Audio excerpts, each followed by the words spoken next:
Boa tarde, bem-vindos ao programa Pontos nos Is. Hoje vamos falar do combate, ou melhor, da luta contra a HIV-Sida em Moçambique, portanto, os desafios, portanto, da luta contra a HIV-Sida em Moçambique. Portanto, o tema esboçado a propósito da celebração amanhã, 1º de dezembro, do Dia Mundial da Luta contra o HIV-Sida, dia que é comemorado numa altura em que as estatísticas apontam que Moçambique está, portanto, entre os 5 países com o maior ou elevado índice de novas infecções pelo HIV e SIDA. E para refletirmos sobre este e outros assuntos relacionados, portanto, com o HIV e SIDA em Moçambique, convidamos 4 personalidades, a começar pelo Tito Esquive, que vem, portanto, do Observador Cidadão para a Saúde. Temos também Elvio Foloco, portanto, vem do Instituto Patrocínio e Assistência Jurídica e Paz. Temos a Visa Fakir, que é gestora de programas no Conselho Nacional de Combate ao SIDA. E Ezequias André é representante, portanto, da plataforma da Sociedade Civil para a Saúde e Direitos Humanos em Moçambique, PLASOC. Muito obrigado pela vossa presença. A questão que eu coloco logo no início tem que ver com os esforços que o nosso país tem vindo, portanto, a envidar durante vários anos, que se engajou, portanto, na luta contra o SIDA. De certa forma, parece que há avanços, mas temos que reconhecer também que há alguns retrocessos. E um dos fatores que mostra que, de facto, há alguns retrocessos tem que ver com os casos relatados de algum tipo de estigmatização da pessoa vivendo com HIV e SIDA, alguma inobservância também daquilo que são os direitos fundamentais dos cidadãos vivendo com HIV e SIDA, mas também estamos com este dado não muito bom, que tem que ver com o facto do nosso país estar dentro dos 5 países com os piores índices de novas infecções no mundo. Isto, de facto, dá, de certa forma, um sinal de preocupação por parte, portanto, da sociedade moçambicana. Bom, e graças a Deus temos aqui o Conselho Nacional de Combate ao SIDA, vai ser o primeiro a intervir para percebermos exatamente o que é que está a ser feito no nosso país, de facto, para inverter este cenário, que, de facto, é muito preocupante quando nós percebemos que,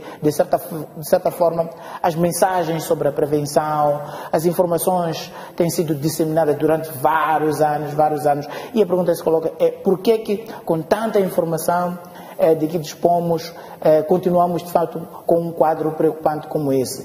Será que a informação não está a chegar? Ou o comportamento das pessoas é que nos está, portanto, a ajudar, portanto, no combate ao SIDA? As pessoas, será que não estão a assimilar, portanto, estas mensagens? O que é que está por detrás? E começo por si, a Visa Fakir, na qualidade de gestora do programa do Conselho Nacional de Combate ao SIDA, uma instituição-chave, portanto, do governo, que foi criada justamente para ajudar o país a reduzir, de facto, o impacto desta doença. O que é que está a ser feito?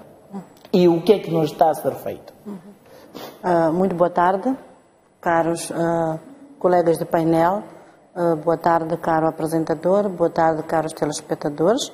Agradecer por esta oportunidade de poder interagir e em torno da reflexão da problemática daquilo que são os resultados ou os progressos na resposta ao HIV-Sida. Portanto, dizer que esta luta iniciou nos anos 2000 e o Conselho Nacional é uma entidade do governo que coordena e monitora a resposta nacional da epidemia do HIV-Sida.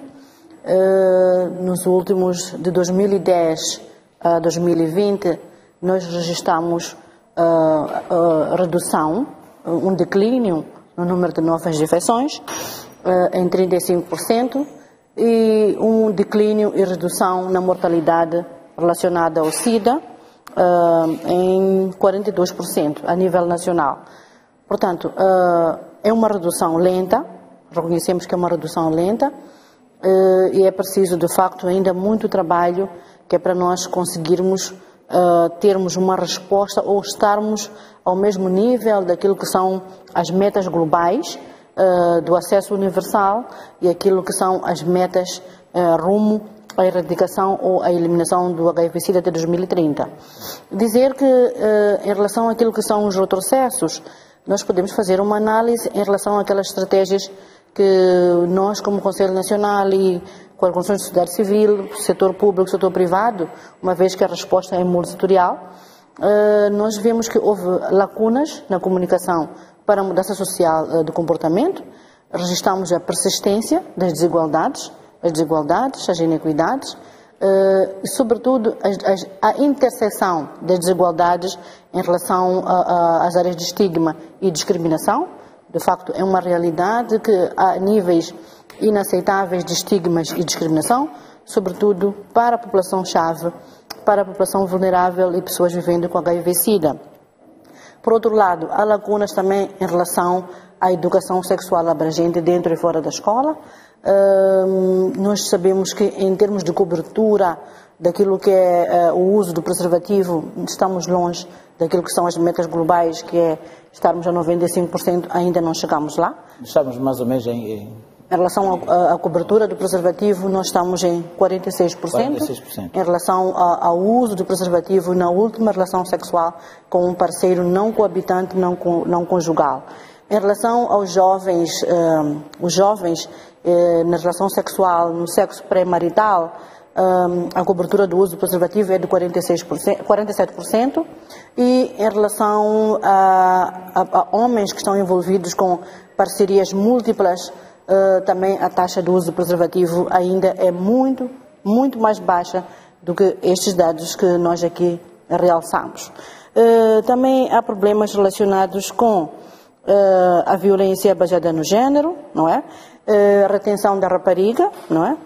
Nas ações para completar o ensino secundário, ainda nós registramos que as raparigas que concluem o ensino secundário, a taxa ainda é bastante baixa, então é preciso trabalhar muito, sobretudo se olharmos para a Zona Norte. Na Zona Norte nós assistimos à prevalência elevada de casamentos prematuros.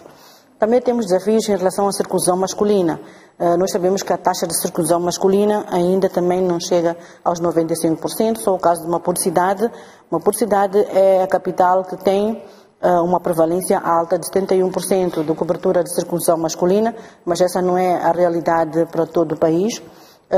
Reconhecemos que há províncias como a província de Inhambane que têm taxas elevadas de cobertura de circuncisão masculina, mas essa não é a realidade de todo o país.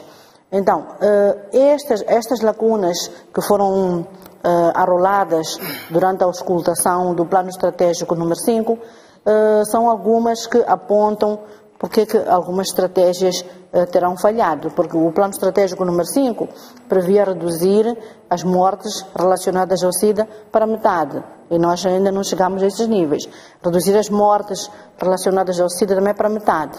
Registramos um declínio, sim, há uma redução, mas é um progresso lento, e nós temos que trabalhar mais, não é? Porque a visão do novo plano estratégico é contribuir para que Moçambique seja um país onde as novas infecções por HIV-Sida sejam cada vez mais raras e que a qualidade de atendimento nas unidades sanitárias, na área de cuidados e tratamento, seja as pessoas vivendo com HIV-Sida tenham uma qualidade de atendimento de qualidade de atendimento e não nos níveis que nós ainda assistimos. Muito bem. Conforme explicou, deu mais ou menos o panorama da situação do país em relação ao HIV-Sida. Agora vou lançar, portanto, estes dados para os outros intervenientes, a começar pelo Observatório do Cidadão para a Saúde. Tito Esquive, uma das coisas que é arrolada aqui pelo Conselho Nacional de Combate ao SIDA, que pode estar, de facto, a explicar esta redução lenta do índice de novas infecções no nosso país, tem que ver com lacunas de informação, as desigualdades, o estigma, discriminação, educação sexual e a preocupação do não uso do preservativo, principalmente por parte dos jovens. Por que esta situação continua prevalecendo se nós estamos numa sociedade onde diz-se que praticamente as pessoas já têm muito mais acesso à informação, se comparado com há 10 anos, as pessoas não tinham tanta informação quanto tem hoje. Hoje as pessoas têm muita informação, mas continuamos, pelo menos neste capítulo do HIV-Sida, continuamos praticamente a registrar uma progressão lenta. O que é que pode justificar estes fatores todos arrolados aqui e de que forma é que isso pode inverter, portanto, o curso de ações? Obrigado. Primeiro, agradecer pelo convite, em meu nome pessoal e em nome do Observatório Cidadão para a Saúde. De fato, colocou-se muito bem a colega de painel que me antecedeu. São questões um pouco para além do HIV-Sida. Na verdade, são questões estruturais da nossa sociedade, da nossa economia. Quando falamos, por exemplo, da desigualdade, a desigualdade ela existe em todas as dimensões. Nós sabemos que estamos num país com assimetrias regionais graves. Agora, o HIV vai sofrer como outros aspectos também sofrem. Quando falamos da informação, por exemplo, Martim diz que há informação e, de fato, a informação tem um gráfico crescente. Mas a desigualdade faz com que esse gráfico crescente não seja crescente ao mesmo ritmo em todo o país. E se for a olhar para os focos da propagação do HIV, há de perceber que há uma correlação, ainda assim um pouco intuitiva, entre o nível de desigualdade e a propagação da doença. Por quê? Porque é um problema estruturante. Este é o desafio, porque nós temos uma doença que está a crescer, mas que depende ou é afetada por aspectos estruturantes, questões que são resolvidas no longo prazo. Como é que você combate a desigualdade hoje para parar, por exemplo, a propagação do HIV, para fazer com que a criança que está em Mocimboa da Praia entenda a mesma mensagem que a criança que está em Maputo sobre a prevenção? Isso é um problema que dificilmente podemos resolver. Os níveis de educação. A educação também tem o seu papel, tem o seu efeito sobre a probabilidade das pessoas assimilarem a informação e também aplicarem da melhor maneira. Mas podíamos falar de outras questões, até como a própria alimentação, falando já de pessoas vivendo com HIV.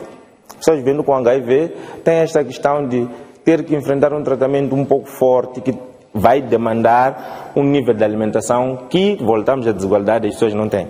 Então, é preciso que o pacote de combate ao HIV ele já venha munido de antídotos para problemas estruturantes. Ou seja, temos que ter informação, temos que ter assistência médica, mas acompanhada, por exemplo, com um cabaz, que é uma forma de combater o problema sem ignorar os seus determinantes sociais, acompanhada por uma instrução, ainda que seja pontual, uma educação básica sobre a questão do HIV, que é para tentarmos colmatar os determinantes e alcançarmos o objetivo. Senão vamos estar ano após ano a dizer, vamos fazer campanhas de sensibilização, mas a sensibilização depende de outras coisas que se calhar nós estamos a fazer.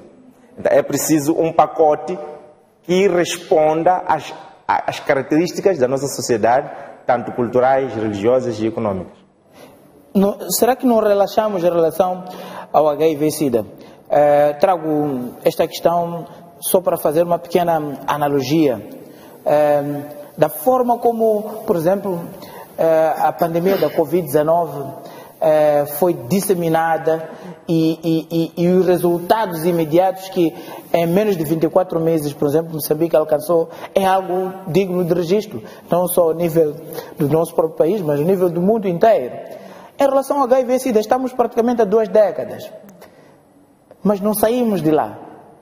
Será que é mesmo uma questão de um pacote ou a sociedade relaxou em relação ao HIV-Sida?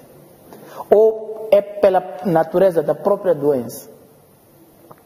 Seria um pouco dos 3 aspectos.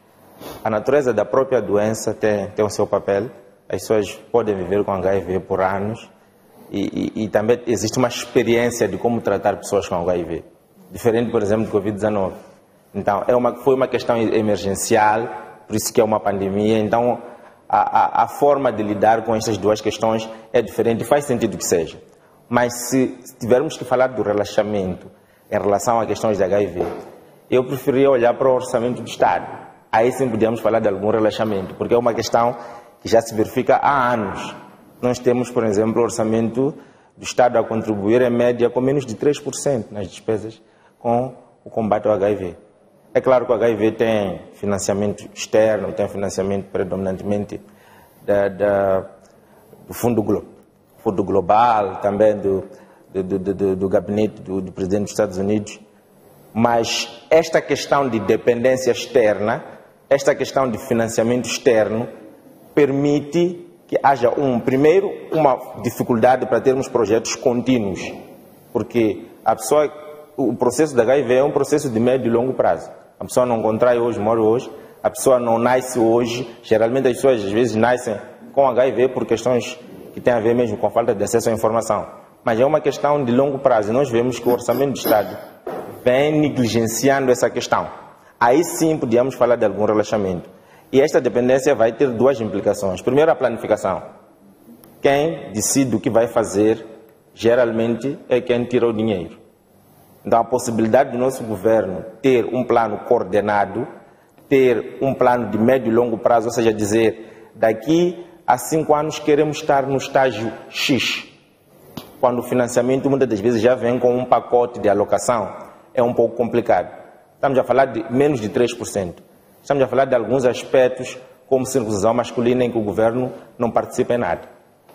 Então, como é que eu digo que daqui a 10 anos quero estar no estágio X, quando no próximo ano o financiamento que há de vir, eu não sei com que receita de execução há de vir? Os financiamentos vêm geralmente com alguma indicação do que o financiador pretende. Pode não ser obrigatoriedade, mas a indicação do financiador nós sabemos que é uma indicação que tem que ser considerada. Então, como é que nós lidamos com essa questão a médio e longo prazo, quando não temos um plano financeiro, quando não temos um orçamento que diz claramente quanto é que vai alocar para cada aspecto associado ao HIV? Aí seria uma questão de relaxamento, é uma questão que tem que ser discutida, porque temos que estar em condições de projetar o cenário de Moçambique com relação a esta pandemia. E para isso temos que projetar o que havemos de despender como recursos do Estado. Muito bem. Como é que a plataforma de Sociedade Civil para a Saúde e Direitos Humanos interpreta, portanto, estes fatores todos que o Conselho Nacional de Combate ao SIDA avançou e que contribuem, de certa forma, para esta lenta redução, portanto, do índice de novas infecções no nosso país? Estamos a falar de uma doença que há anos nós estamos a tentar combater. Será que, conforme estava a explicar o Kiv, o relaxamento não é das pessoas, mas sim o próprio governo também está a relaxar em relação, portanto, ao combate ao HIV-Sida, tendo em conta, portanto, o aspecto que ele traz aqui da fraca capacidade orçamental para financiar projetos de combate ao HIV-Sida no nosso país. Obrigado, Martim. Antes, permitam saudar os colegas do painel e os telespectadores. Indo direito à resposta na questão que me submeteu, eu nem diria que é relaxamento do governo ou da sociedade civil, mas concordo com a exiguidade dos fundos, tanto como o país, assim como o mundo, como planifica-se para apoiar os países subdesenvolvimento. Vamos lá recuar para 10 anos atrás. Em Moçambique era notório muitas organizações de pessoas vivendo com HIV a fazerem movimentos comunitários. Dia como amanhã, muitas organizações já deviam estar agitados para realizar, apresentar alguma coisa relacionada à prevenção, educação, tratamento, o próprio cativo para que a pessoa faça algo por si. Hoje em dia, vamos lá, de 2007, 2008 para cá, começamos a sentir essa fraqueza. Por quê? Não quero dizer que deve se alimentar para sustentar a medicação antirretroviral, mas qualquer outro tipo de medicamento que formos a ingerir, precisamos do estômago um bocadinho seguro, que é para poder digerir ou ajudar, facilitar a digestão dos medicamentos. Encontramos algumas pessoas com larga experiência no tratamento antirretroviral, mas pode encontrar agora essa pessoa desistiu. Se for a perguntar por que desistiu, porque não consigo manter o comprimido com o estômago vazio. Já fiz o que podia. Um dia consegui algo e agora já não consigo. Não seria bom dizermos que o governo tem que disponibilizar a cesta básica. Isso não estaríamos a ajudar. Mas temos que criar mecanismo para que as pessoas tenham sustento ou autossustento para conseguir alimentar-se depois tomar a medicação. Fico muito preocupado quando alguns meses temos um número considerável de pacientes com carga viral indetetável, porque o seu organismo está a responder corretamente à medicação, mas depois viramos e encontramos essa pessoa com a carga viral elevada. Porque está a falhar a tomar medicação, não consegue alimentar. Eu agora até quero congratular ou parabenizar o governo moçambicano, já começou a trabalhar diretamente com a sociedade civil. Quando há planificação, por exemplo, nós participamos na elaboração do plano estratégico número 5, que está agora em divulgação. Quando houve a necessidade de mudança de medicamentos para o novo regime que está agora em vigor, fomos consultados, como é que nós poderíamos encarar, demos as nossas contribuições, estamos sempre envolvidos.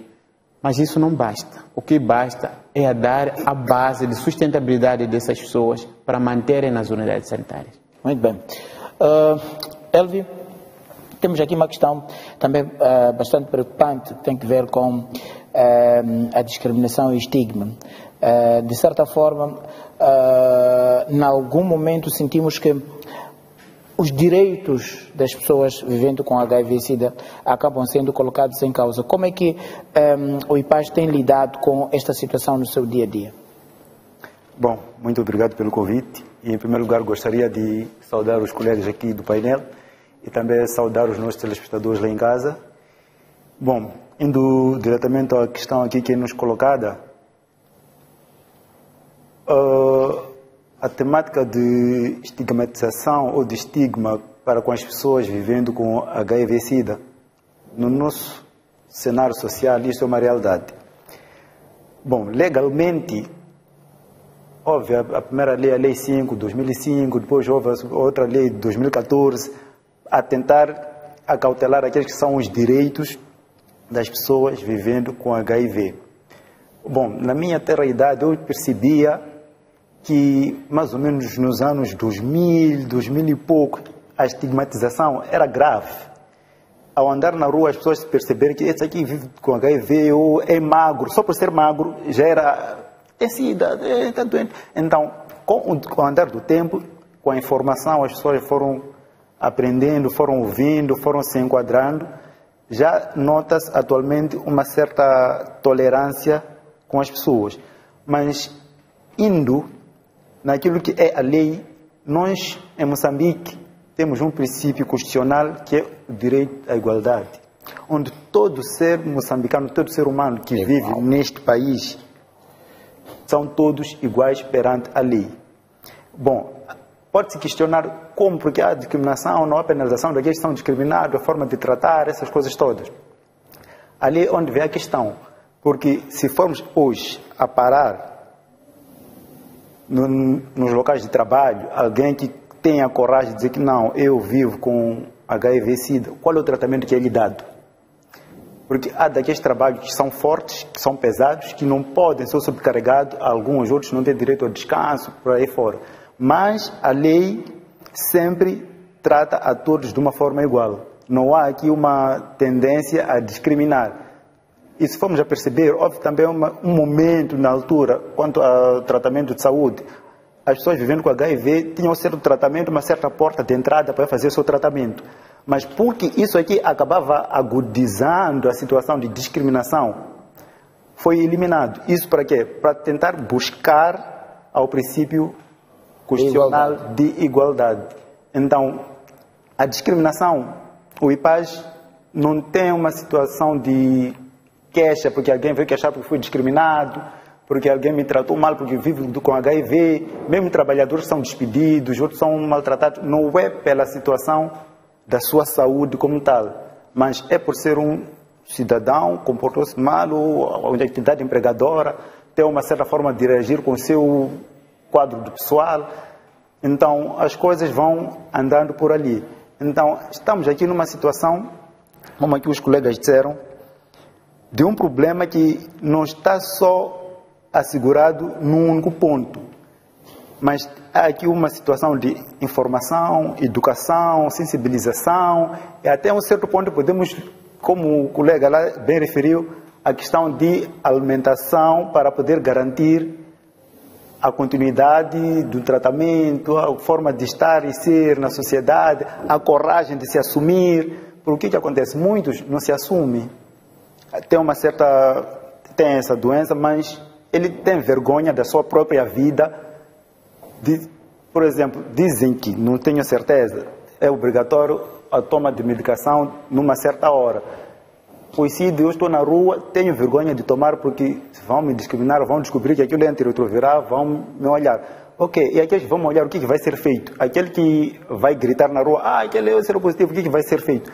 Então, a lei não trata as coisas de uma forma severa quanto a esse tipo de comportamentos.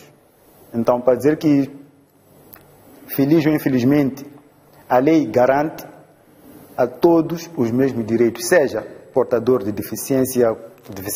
portador de HIV, e seja outro cidadão.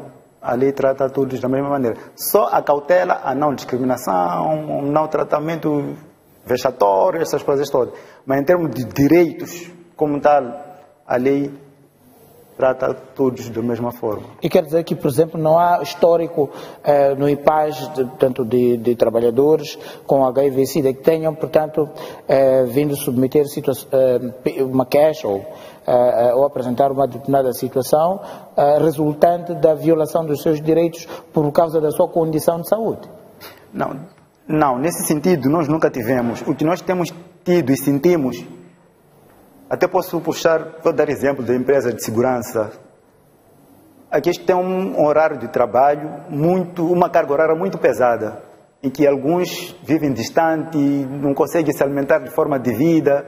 Então, nós em algum momento tínhamos chamado a atenção, porque às vezes convocamos algumas entidades empregadoras no momento de mediação dos conflitos, para prestar um pouco mais de atenção para as pessoas que vivem com aquela doença. Isto porque muitos aparecem às vezes debilitados, outros até dizem, eu estou a fazer 48 horas, passei 48, 24, não consegui me alimentar esse tempo todo, mas tenho que consumir algum medicamento, e em algum momento quando estou debilitado, vou descansar, o meu patrão, quando me encontra, diz que é abandono do posto. E nós temos acautelado um pouco isso aí. É mais ou menos por ali. Não, no entanto, que por ele ser um seropositivo ou uma pessoa vivendo com HIV, tem um tratamento um pouco mais discriminatório. Não tem sido por ali. Tem sido mais no sentido de é um trabalhador, é um cidadão moçambicano, abandonou seu posto e esquece um pouco desse lado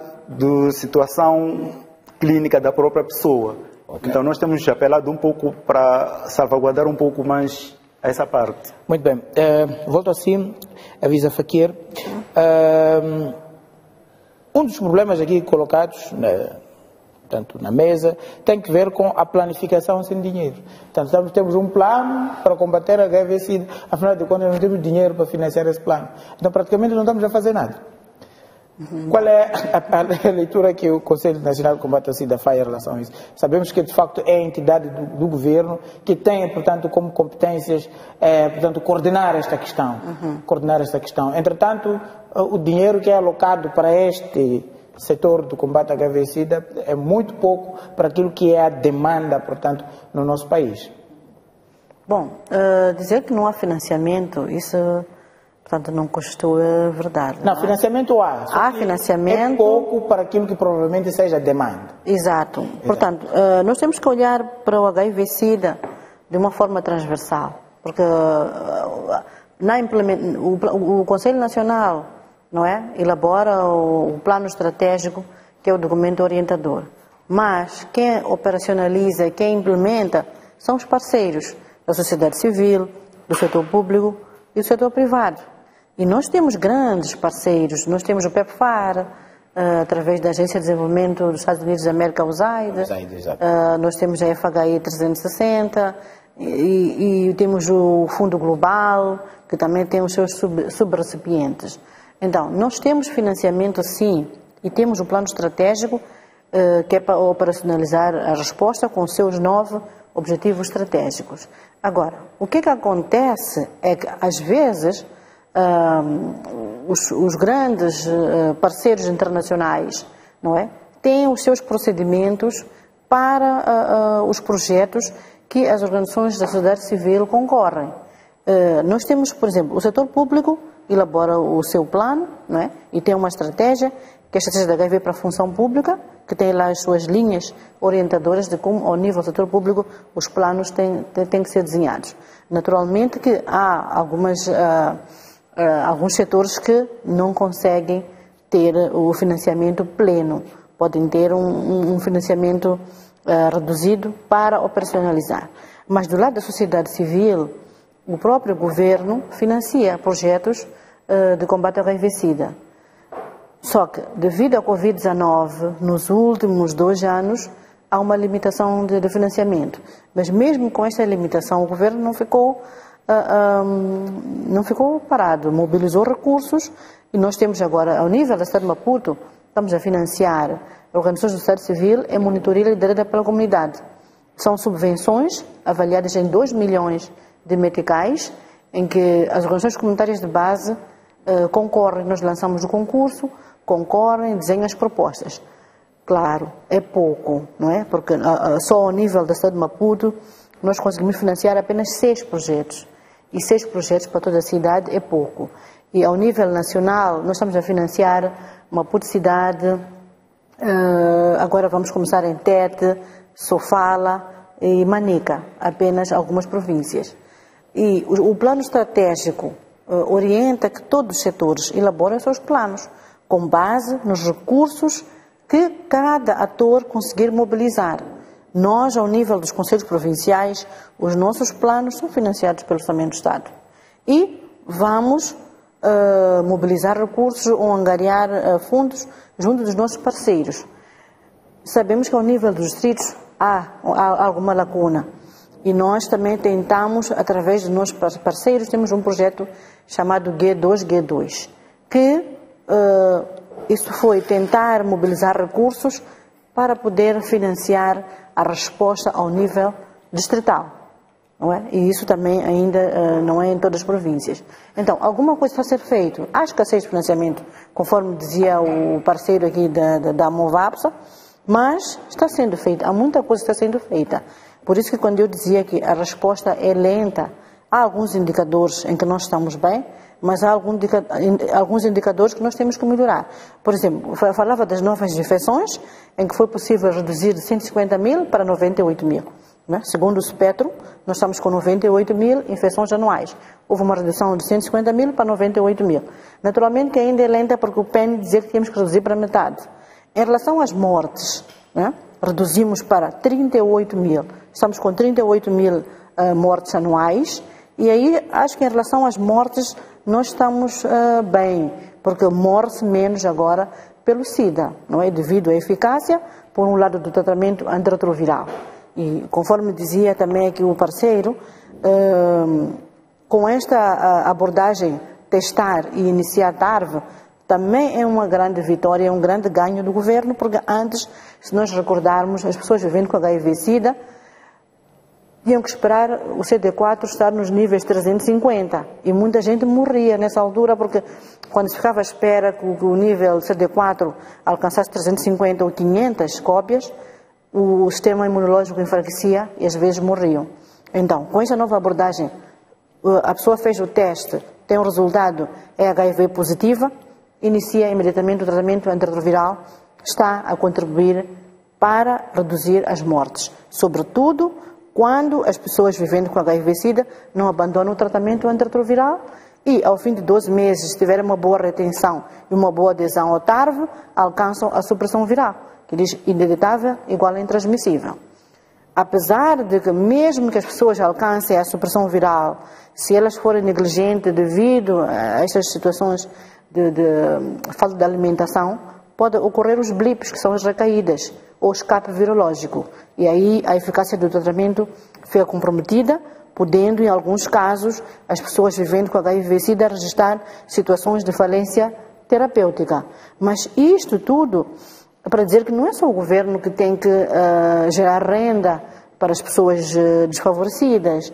Naturalmente que a resposta multissetorial, o plano estratégico diz que há uma fraca abordagem da resposta multissetorial. Então é preciso fortalecer esta resposta multissetorial do setor público, sociedade civil e setor privado, para que todos os setores e os parceiros internacionais priorizem também os projetos de geração de renda.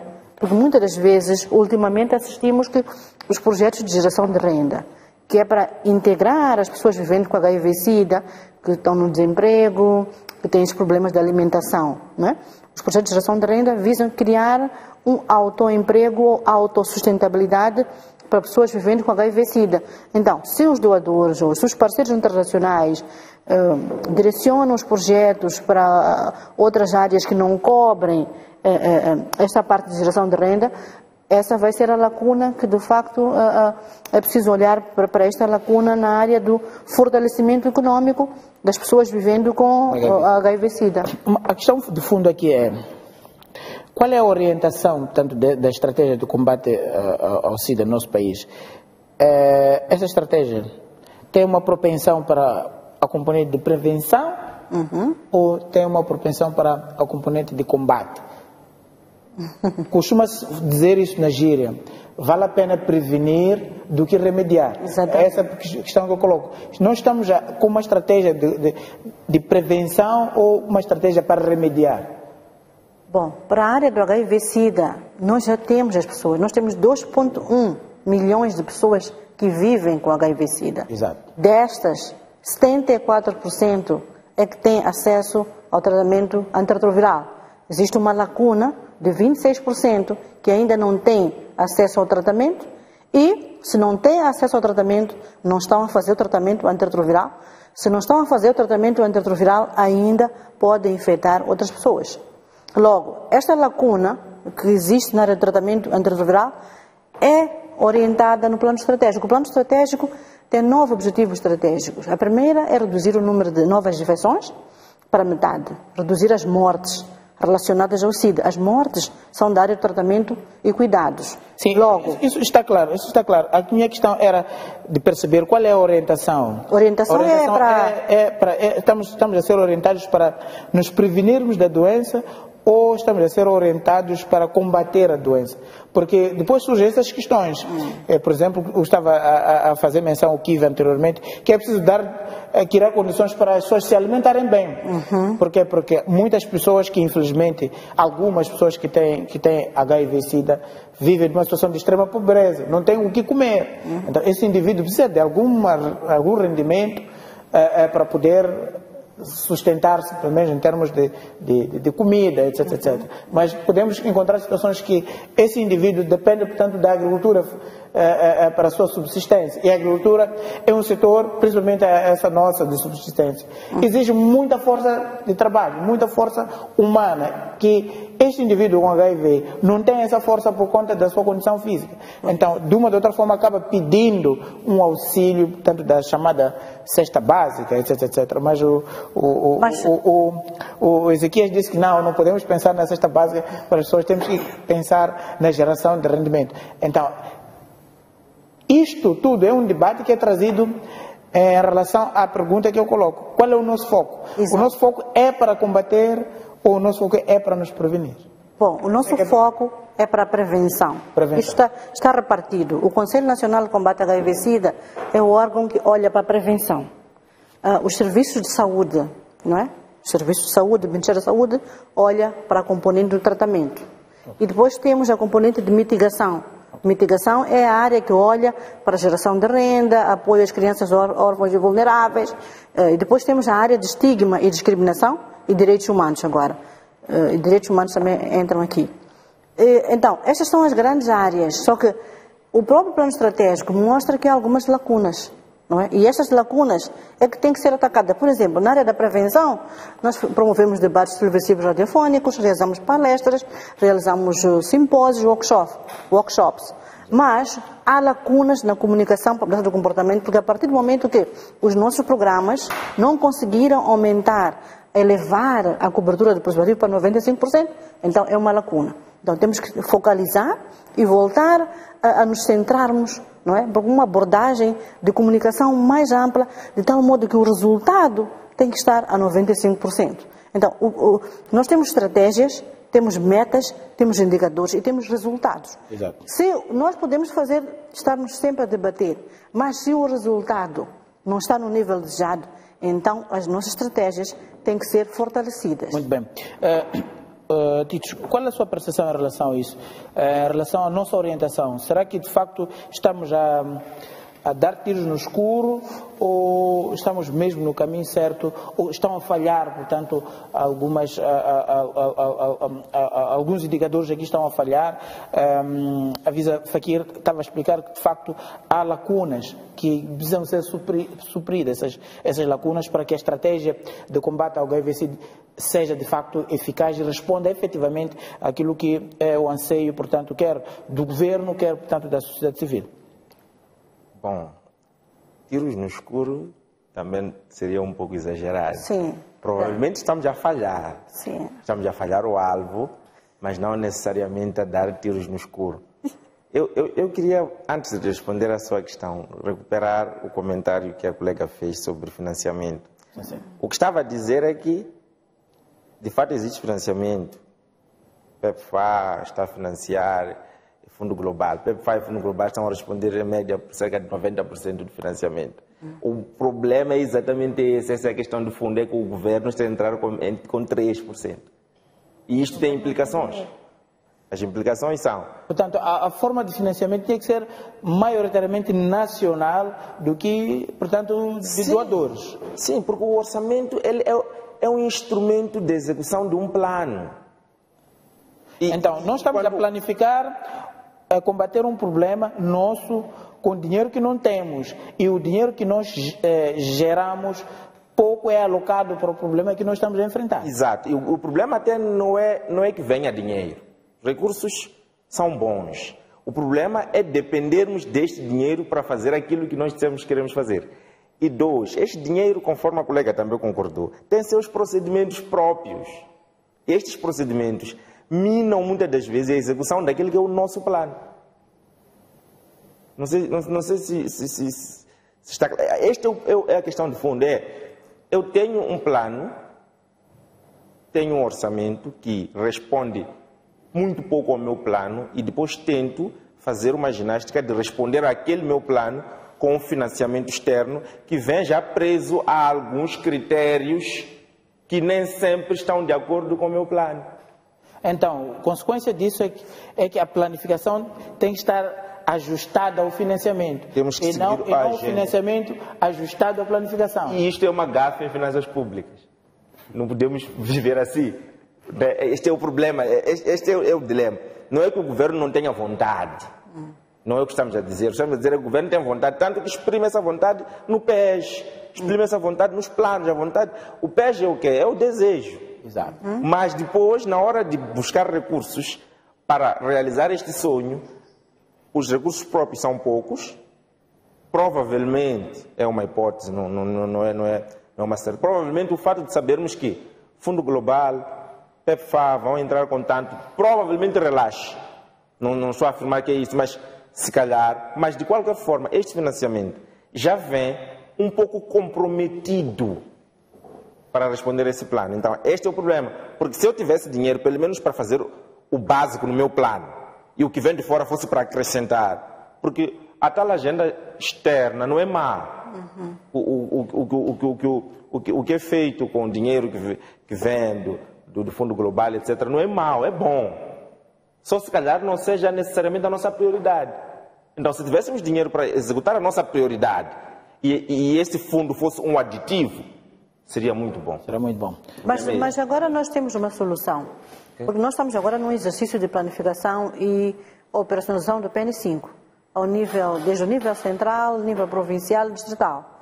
Então, está a decorrer neste momento em todas as províncias o exercício de operacionalização do Plano Estratégico número 5, em que consiste em planificação conjunta. Sentamos com os parceiros ao nível da província, incluindo os próprios doadores, nós estamos lá e desenhamos um plano. E vamos agora passar à fase de orçamentação. Okay. Então, isso já está a ser feito, está a ser acautelado. Agora, vamos ver se de facto vamos ter recursos. Nós sabemos que o nosso país não tem recursos para aquilo que são as necessidades, não é? Okay. Mas pronto, já está um exercício nesse sentido. Só respondemos à sua questão. E vamos ver se de facto vamos... Ok, rapidamente, antes mesmo de fazer o nosso intervalo. A questão do foco, se é prevenção ou combate. Olha, eu vou usar um dado concreto e havemos de tirar as nossas relações. De 2019 para 2020, a quantidade de jovens que foram sensibilizados caiu sobre matérias de HIV, caiu em cerca de 500 mil. Então, acho que isso é suficiente para nós pensarmos se o nosso foco é a prevenção ou o combate. Por quanto custa sensibilizar um jovem e quanto custa tratar um jovem. Okay? Então, se há menos 500 mil jovens sensibilizados, parte desses 500 mil jovens tem uma probabilidade maior de contrair HIV. E quanto vai custar cada um desses jovens? Respondo assim à questão do foco. E quanto à questão de financiar o autossustento, eu concordo, mas há uma coisa. A colega fez referência assim, temos 2,1 milhões de pessoas a viver com HIV, mas cerca de 130 mil são crianças. E algumas dessas crianças são órfãos. Como é que aplica-se a questão do autossustento?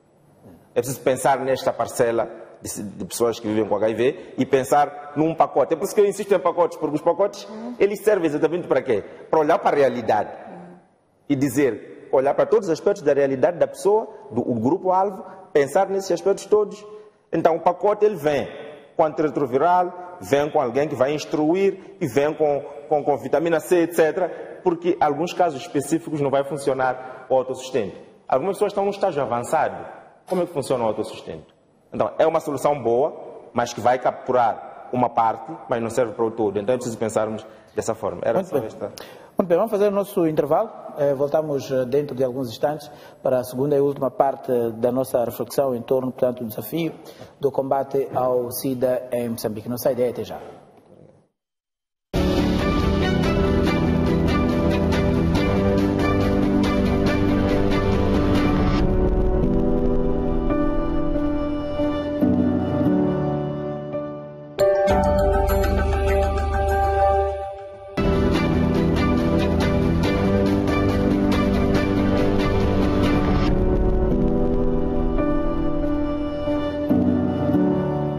Muito bem, retomamos o nosso Pontos nos Is. Bom, nesta segunda parte eu vou fazer uma pergunta bastante preocupante. Depois vamos também tocar nos aspectos que têm a ver com o tratamento do HIV-Sida no nosso país, as questões de prevenção, etc, etc. Mas há um dado aqui que me chama a atenção, que tem a ver com o fato de o nosso país continuar, portanto, com baixo índice de uso do preservativo. E a pergunta que eu coloco, por que é que de facto não se usa preservativo, se é um dos meios mais acessíveis, portanto, de prevenção da HIV-Sida? Sabemos que o Estado, pelo menos ao nível das unidades sanitárias públicas, o preservativo até inclusive é de borla. Portanto, você chega no hospital, leva a quantidade que quiser e vai. Entretanto, não está-se a usar a camisinha, que é uma questão imediata, que tinha que ser de facto priorizada para evitar que de facto nós tenhamos elevados índices de novas infecções. Quero comentar sobre isso. Logo neste exato momento, bom, já tinha dado palavra, vou também dar a oportunidade para Ezequias comentar sobre isso, depois vem o Elvio. Por que é que não se usa preservativo no nosso país? É uma questão... Porque preservativo não é aquela coisa que vamos dizer, não, porque tem que vir como pacote, como defende o título. Preservativo está lá no hospital, lá, é de borla, vai buscar. As pessoas não vão usar. A questão que me coloca é muito difícil de responder. Na verdade, nós também temos feito a mesma pergunta quando estamos junto à comunidade. Nós fazemos parte da comunidade e o nosso dia a dia é educar a comunidade para a prevenção, se é que ficou infectado, aderir ao tratamento, em tratamento, diminuir a quantidade do vírus. Isso significa aderir, não só ir ao hospital, mas também tomar corretamente a medicação. Muitas das vezes as respostas que encontramos para o não uso do preservativo é o desconforto que a pessoa sente. Eu não vou falar da parte positiva, porque temos maior número de pessoas que até vêm nas unidades sanitárias pedir. Aliás, mesmo nas nossas zonas residenciais, aqueles que conhecem, aqueles que estão envolvidos, a saúde, vêm à sua casa, por vezes, bater a porta, pedir o preservativo. Esse é o sentido bom. Mas quero falar mais da parte negativa. Negativa porque nós que conhecemos a importância do uso do preservativo, somos as mesmas pessoas que ignoramos. Uma vez, em conversa com uns jovens no Centro de Saúde do Albazine, disseram-me que eu estou a levar o preservativo para ir mostrar à minha namorada que eu tenho. Mas quando chega o momento exato, eu não vou usar porque eu preciso sentir o prazer sexual. Mas o preservativo não corta o prazer sexual. Portanto, é a nossa mentalidade que precisamos mudar, não sei de que maneira, pese embora dizem uma educação consistente, persistente, acaba mudando alguma coisa. Mas para nós é um atraso, porque promovemos o preservativo todos os dias e sabemos qual é a importância do uso deste. Promovemos até, inclusive, o preservativo Feminino. Masculino com maior incidência. O feminino vem com menor incidência. Sim. Se temos problemas para o uso do preservativo masculino, eu não quero, de facto, pensar como é que está a situação em relação ao uso do preservativo. Nem vale a pena mesmo, nem vale a pena pensar. Eu acho que as mulheres sequer nem se preocupam com isso. Qual é a percepção? Algumas até nem conhecem. Algumas mulheres não conhecem. Podemos fazer um pequeno estudo. Eu desafio ao Martim. Levamos os dois tipos, só nessa rua, vamos andar uma distância de 5 ou 10 metros, a perguntar, qualquer mulher que fomos a encontrar, se conhece ou não, vai ver que a maior parte das pessoas não conhece e nunca usou. Portanto, é um desafio, porque o preservativo está a ser promovido todos os dias, aliás, o próprio Conselho Nacional de Combate ao SIDA, a partir dos conselhos provinciais e conselhos distritais, disponibilizam preservativo para as organizações de base comunitária, onde vamos buscar para entregar às pessoas. Onde estão essas pessoas? Somos nós. E por que levamos, não usamos? Essa resposta, Martinho, infelizmente, não tenho. Ok. Elvio, qual é a sua percepção em relação ao não uso do preservativo? E, de facto, jovens... até em alguns grupos se intitulam, portanto, se orgulham até de não usar o preservativo, o que é preocupante. Nas zonas rurais, em algumas zonas rurais, encontramos situações em que as pessoas, de facto, olham o preservativo como mais um objeto de adorno. A sua utilização é praticamente nula. O que é que pode estar por detrás desta fraca, não vou dizer fraca, porque de certo, quando falamos de 46% de utilização, estamos a dizer que de facto há uma consciência da necessidade de utilização, mas não é o desejar. Bom, de facto, como o colega aí estava a dizer, é uma resposta muito difícil de dar. Exato. Mas é assim, eu percebo que a natureza humana apareceu sem um preservativo. E por causa dessa natureza humana, ao se colocar o preservativo, está-se a desafiar a própria origem, a própria natureza humana.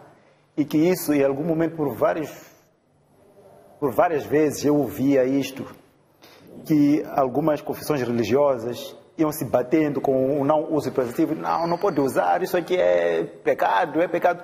E como já é natural não usar, as pessoas facilmente aderiram o que melhor lhes convém, que é não usar. Em algum momento isso acabou acelerando o não uso do preservativo. Exato. E a outra situação que eu percebo é que, tudo bem, a informação é dada, é divulgada, mas como é que essa informação é divulgada? Geralmente vamos dizer para usa preservativo para não apanhar HIV, usa preservativo para não engravidar. Ok. Então eu olho para uma menina e digo, não, essa menina aqui não tem HIV. Eu lhe pergunto, que tal? Estás no período fértil? Não, então, pimba. Então, não sei se tem ou não tem, eu vou arriscar. Então, a partir da forma de colocar o uso de preservativo, em algum momento funciona. Mas também outra questão é, a quem não estamos a dizer para usar preservativo? A mensagem que está em torno da necessidade de uso de preservativo, ela é praticamente fragmentada. É acaba fragmentada e acaba colocando alguns compartimentos no uso e não uso. Porque se formos a ver, este que com esta vai usar pessoas de múltiplas relações, é normal não usar com esta e usar com aquela. Basta perceber que não, aquela ali acho que está contaminada, há de usar. Mas se olhar para uma menina clara, bonitinha, assim, não, aquela aí não tem, deixa lá. Enquanto é aí mesmo onde há problema. É exatamente aí. Então a forma como a informação é dada conta. E não só. O ser humano, só por si, já é um ser muito resistente a mudanças. Pior naquelas mudanças que lhe impõem um comportamento diferente a um comportamento natural. Então ele começa a fazer um jogo de facilidades. Onde é mais fácil é ir sem camisinha. Pior porque HIV, bem se disse aqui, é uma doença que tem uma manifestação muito lenta, demora. Nós temos medo de morrer e não da morte. Então, eu digo, HIV, mais 10 anos, posso viver com HIV, isso não é problema. Então, acaba-se aqui, há várias teorias que são traçadas, são trazidas só para alimentar o não uso de camisinha. Mas eu acredito que se começar ainda na terra-idade, se fazer perceber que o uso de camisinha não é só por questões de doença, por questões de engravidar, mas também por uma questão de masculinidade, por uma questão de higiene. Se trazer uma nova abordagem bem dada, sim, a partir das escolas. Uma abordagem com uma carga mais positiva sobre a utilização do preservativo e não necessariamente ligada à doença. A doença, sim. HIV-Sida. Sim, por isso que hoje em dia, hoje em dia, muitos jovens têm vergonha de comprar preservativo em público, porque pensam que é para HIV, é para não engravidar. Então, se for para exaltar a masculinidade com preservativo, acho que muitos vão aderir. Ok. Eu penso que, em relação ao uso do preservativo, é preciso olhar para os grupos, né? Quais são os grupos que têm lacunas em relação ao uso. Conforme eu dizia, em relação aos homens que estão envolvidos ou estão numa relação não marital, não coabitável, o uso do preservativo foi de 46%. Os jovens que se envolvem no sexo pré-marital, dos 15 a 24 anos, foi de 47%. Então, 47% para 95%, ainda falta metade. Falta metade, sim. Então, logo, é uma lacuna que este novo PEN tem que atacar. Aumentar a cobertura para 95%, de 47% em 2015, que é o Imacida. Em relação a homens que procuram sexo pago, que procuram os trabalhadores de sexo, então, foi de 31% a cobertura. Também é uma lacuna. Temos que aumentar para 95%. Para além destes, os homens que estão envolvidos em parcerias múltiplas, casa 1, casa 2, casa 3, ou bate-sai, uma namorada em janeiro, outra em fevereiro, outra em março, ao fim de 12 meses tem... Não, pois terminologias. É a realidade. Então, se a cobertura é de 24% e ele está envolvido com múltiplas parceiras, é um problema. Significa que ele está a envolver com muitas parceiras, mas não está a usar preservativo. Exato. Aí a carga viral é elevada. Então, essas lacunas são essas que nós temos que atacar. As organizações comunitárias de base vêm buscar o preservativo no Conselho Provincial. Não é? Nós disponibilizamos para o setor público, para a sociedade civil. Mas nós constatamos que quem mais requisita o preservativo é o setor público. Organizações comunitárias de base são poucas que vêm requisitar. E se requisitam, não dão muita visibilidade. Isto é, eu costumo dizer, por exemplo, dou um exemplo da Gutenga. Espero que a Gutenga não se chateie comigo, né? A Gutenga requisita muito preservativo. Mas eu costumo dizer, se eu passo pela Gutenga, eu não tenho nenhum indicador, nada que me mostre que o preservativo, que a população ou os munícipes possam saber que ali eu posso levar o preservativo. Então, qual é o desafio? Organizações comunitárias de base tem que ter algo, ou painel, ou alguma coisa, uma mesinha, ou estes dispensórios. Nós agora avançamos com os dispensórios nas terminais de transportes públicos com uma associação chamada BEVAM. Já montamos 20 na cidade de Maputo. Tudo bem que os dispensórios são pequenos, mas é para tornar acessível à população. Porque as pessoas podem não saber que se eu me deslocar à Movapsa, eu vou ter acesso ao preservativo. Então, qual é o desafio? A Movapsa, na sua zona, tem que dar maior visibilidade ao preservativo. Que qualquer município que passe por ali saiba que se eu for à Movapsa, eu vou ter acesso ao preservativo. Não é? Que é para completar esta parte da unidade sanitária que disponibiliza o preservativo. Muito bem. Então, quanto mais acessível o preservativo for, nós poderemos não deixar ninguém para trás e ter uma abordagem centrada na pessoa. Na pessoa. Kivi, qual é a sua leitura em relação ao fraco uso do preservativo? É uma questão complexa porque as respostas que as pessoas dão a essa questão são diferentes, ou seja, as motivações são diversas. Existem pessoas cujo uso de preservativo está associado a questões culturais, religiosas, outras é puro desleixo. Então, é difícil dizer qual é a razão específica. Mas a coisa que eu podia apontar, o aspecto que eu podia apontar de forma um pouco mais segura pela sua abrangência é a percepção do risco. Porque há uma percepção que cada um tem do risco que corre de contrair o HIV, que passa pela percepção até da própria existência desta doença. Porque há níveis, falamos de assimetrias, há níveis de pessoas que nem acreditam que existe, é uma história. Então essa pessoa não tem nenhuma percepção de risco. Tal como Covid, muita gente que não acredita que existe. Então, esse é um extremo, Exato. Mas há outros extremos, não, mas eu consigo ver, olho para ela, não é malandra. É um nível em que ele consegue também acautelar a questão do uso de preservativo e há um conjunto de aspectos. Há quem também acredita que nunca pode apanhar. Mas no fim do dia, tem muito a ver, a motivação de fundo é que geralmente as pessoas têm a percepção de maior prazer sem o preservativo e esta percepção de maior prazer depois procura justificações que podem ser boas ou não, mas desde que alimentem o meu comportamento e me satisfaçam, eu vou para lá. Agora, como é que se resolve isso? Aproveitando a boleia do colega, vamos à masculinidade, vamos exaltar a masculinidade. Mas nesta masculinidade, a estratégia, na minha opinião, passa por uma ideia de lhe fazer entender que é mais prazeroso. Porque o grande entrave para mim é essa percepção do prazer. Então, se há maneiras, a indústria de preservativos melhorou, tem explorado esse aspecto, tem produzido preservativos muito mais finos, etc. Tentam criar condições do preservativo atingir uma neutralidade máxima.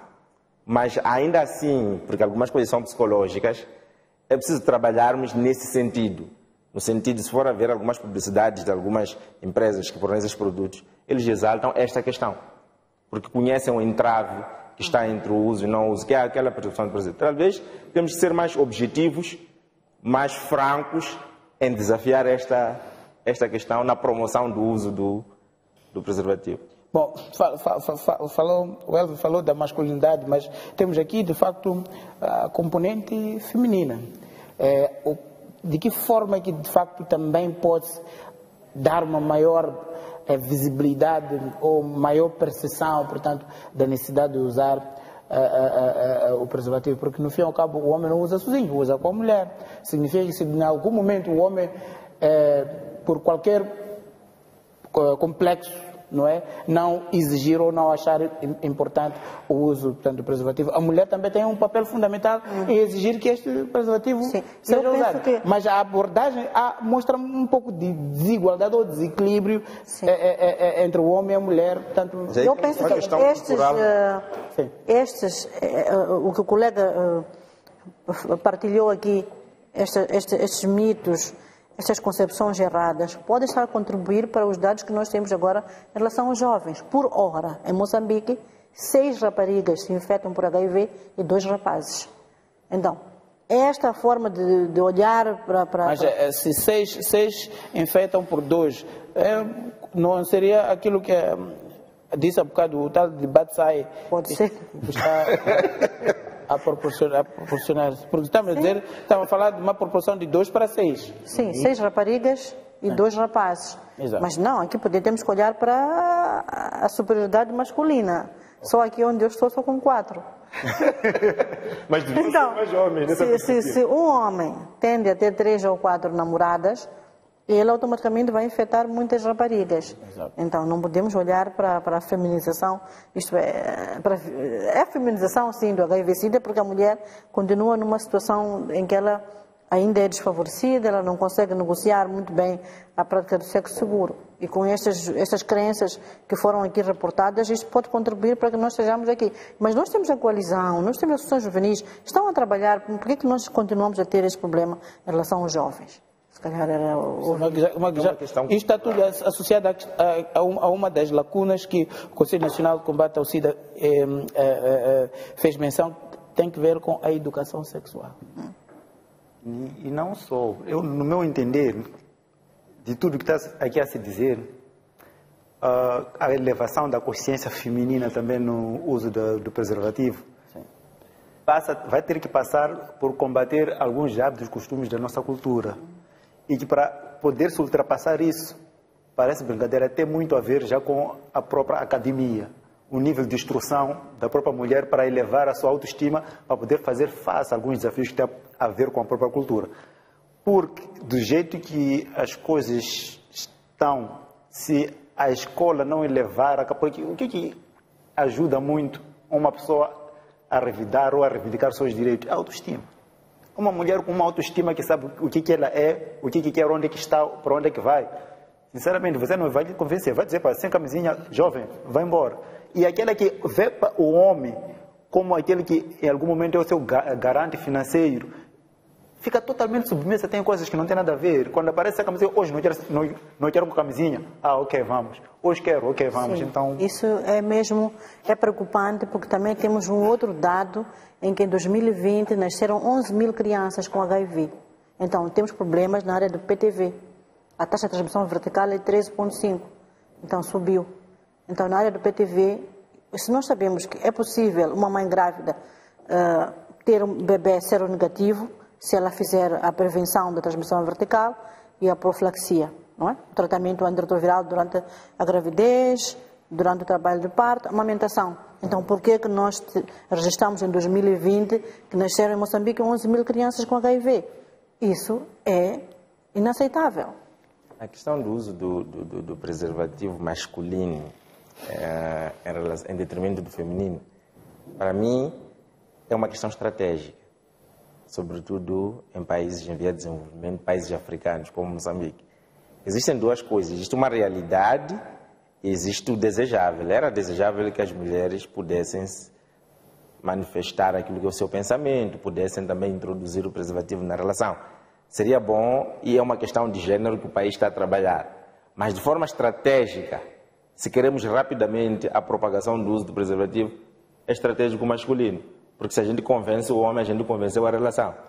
Não é bonito, mas é estratégico para atingir este resultado. Agora, se nós queremos introduzir o preservativo feminino agora, nas condições de gênero, desigualdade de gênero em que nós estamos a querer resolver dois problemas de uma só vez. E os dois viram-se contra nós. Porque, primeiro, tem que consciencializar a mulher. Depois dela ficar consciencializada, como é que ela introduz isso para o marido? Apanhou aonde? Isso aprendeu aonde? E quem é você, né, para trazer isso? Então, nós não podemos comprar problemas. Por enquanto, vamos ignorar alguns e resolver outros. Então, o masculino é estratégico neste momento, se a ideia é atingir este 90%, até 100%, é mais estratégico. Enquanto resolvemos as questões de gênero como país, por um lado, irmos usando o masculino, porque significa convencer o homem. Se o homem está convencido, na maioria das famílias, a mulher vai aderir e à prevenção. Muito obrigado, meus caros. Bom, infelizmente o tempo já não nos permite, a conversa está boa, mas temos que também cumprir com outra programação. Queria agradecer a si, Titos, a Kiv, tanto do Observatório Cidadão para a Saúde, agradecer, portanto, a Elvis Foloco, do Instituto de Patrocínio e Assistência Jurídica e Paz, são os nossos defensores.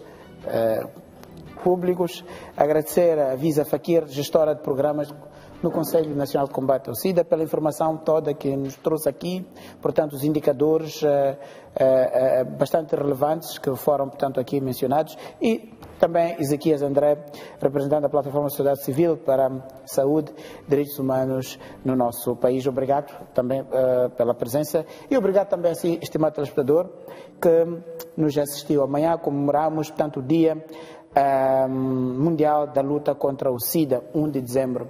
É um dia que não é só para comemorar, mas também para, mais uma vez, fazermos a reflexão sobre esta doença e estarmos engajados no seu combate e prevenção, para que, de facto, Moçambique saia dos números que são propalados, que não são muito bons, e termos uma saúde, porque o país só pode desenvolver se, de facto, os seus cidadãos tiverem uma boa saúde. Terminamos aqui o Pontos nos Is, voltamos na próxima semana com outro assunto. Obrigado.